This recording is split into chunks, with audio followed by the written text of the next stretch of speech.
สุขสบายดีFCสุโขสุพลมาเบิ่งมาส่งคลิปที่2มีลงทานเลี้ยงข้าวปุ้น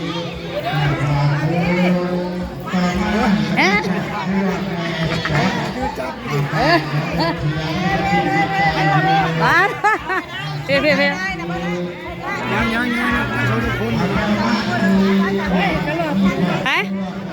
ใช่คนงามบ่โอ้ยคนงามบ่จ้ะคนงามบ่จ้ะคนงามเอาเลยเอาเงี้ยเอาคนนะเอาไหมคนเยอะมาแล้วไปเจอเอามาเอาไป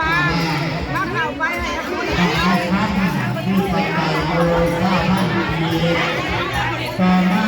จะมีครอบครัวทำข้าว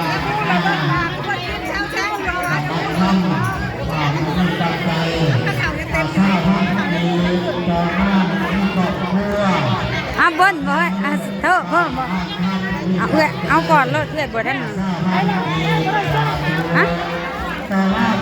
บ่เอื้อยบ่เยี่ยมท้องอื่นน้ำป่าบ่ไงน้ำป่าหรือกะทินี่ฮะน้ำกะทิทราบว่าดีต่อมามีครอบครัวข่าวเสียงบางมาคำมีปัจจัยเดี๋ยวสิแปนเก็บมุมทั้งหนาก่อนทยอยโยกผ้าเพนบ้านเราดินใหญ่มีปัจจัย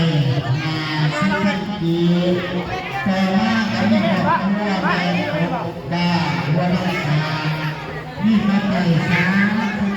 มปีนะคะให้เป็นครอบครัวประสบสุขคนเมื่อสัตว์หนักเดิมมาเบิ่งทั้งลงทานแล้วก็มาเบิ่งทั้งทยอยหยุกผ้าขาวเพนมื้อนี้เฮาก็ทำเวลาได้ดีเนาะมาฮอดตั้งแต่เกือบ10 โมงแหละประมาณ9 โมงกว่ามาฮอด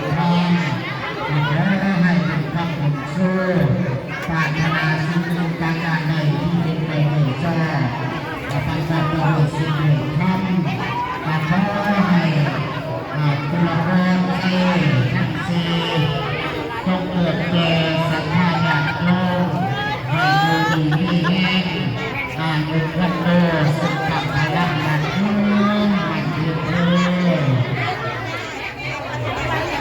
อันนี้จะเป็นโรงทานข้าวปุ้นทางด้านน่ะจะเป็นโรงทานน้ำดื่มน้ำอัดลมเย็นสื่นใจอนุโมทนานำทุกท่านทุกคนอาเจอาเฮียผู้ใจบุญสุนทานทั้งหลาย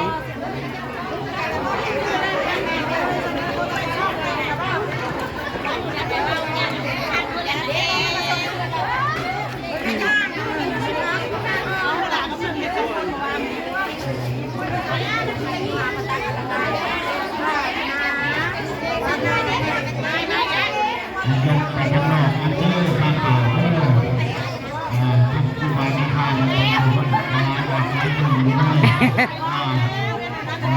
เป็นเสนานั่งข้างนอกนั่งมาสถานที่เข้าข้างในเพื่อนพ่อภายในฉะนั้นแล้วออกไปข้างนอกนั่นแน่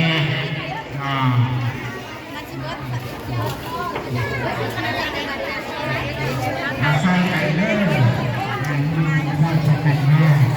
น่าสิมาเบิ่งกันเอาเบิ่งทางงานลงทานน้ำดื่ม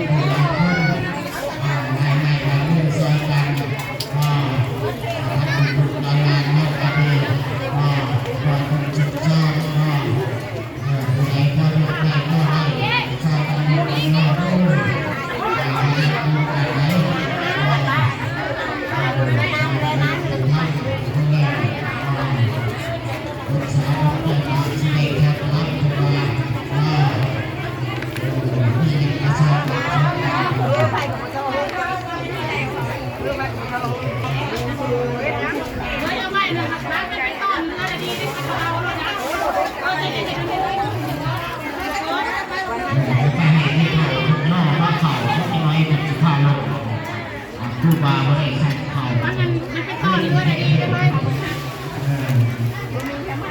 ผู้น้อยผู้แห้งกล้าทำแรงกัน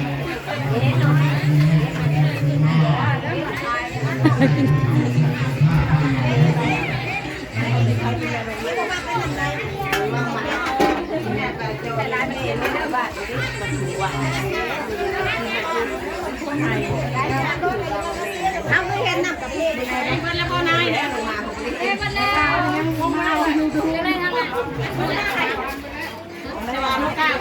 ทั้งคนมีทางยอมต่อได้เขาผ่านแล้วก็เองทำงานแล้วได้ยังไงได้ยังบ่เท่าไหร่ปะวะ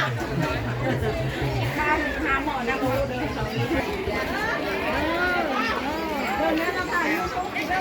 น้อยกินยังบ่กินบ่น้ำกินบ่น้ำเอาน้ำยังเอาน้ำยังเฮ้ย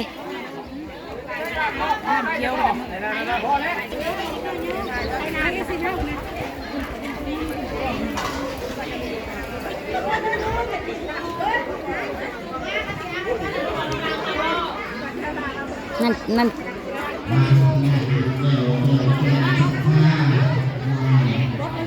สุขภาพพลังงานเยอะแบบนี้เลยท่านออกเข้ามาจากบ้านนักธรรม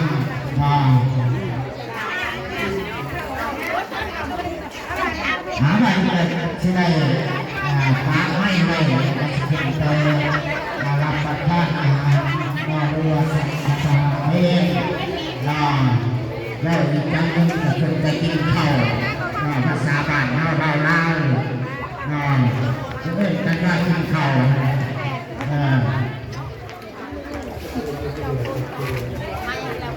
กินระบบผู้ชาย ยังป้ามัวแต่เมาส์ถ่ายโดยขอบใจป้าเอ้าน้อยบุนี่ต่างนั่งดิน้อยผู้ไปนั่งน้ำร้านเหรอไปนั่ง แต่ชาบอลแปลว่าเปล่าเปล่าคนจะกินกระปุ้นเดี๋ยวทำเซ็ตเส้น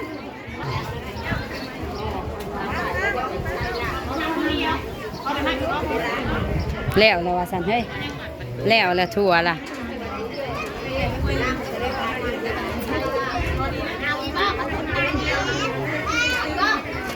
พี่น้องบรรณาการหนังอยู่ทึ่งบ้านใกล้ซิดมิดใกล้เคียงหลายสมควรอยู่แซ่บอยู่บ่เฮ้ยหักบัวมีพักเนาะฮะ ถ้ามันเป็นอะไรเดียวนี่มันสิตึงๆหมดเลย เสียแต่บัวมีพักกินกระปุ้นน้ำกันพี่น้อง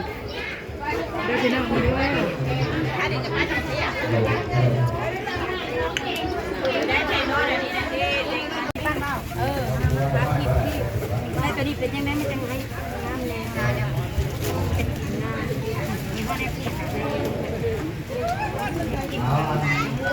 อร่อยเลยกินได้สุกได้มือสาวหลังสาวขาวสึกไก่ย่างคลิปนี้จบไว้สำนีก่อนเดี๋ยวพี่น้องเด้อ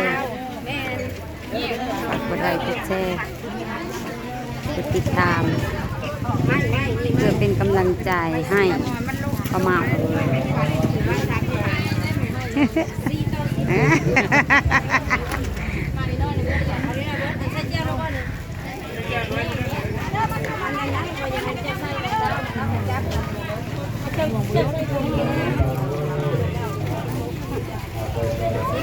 พอกันคลิปหนาเด้อบ๊ายบาย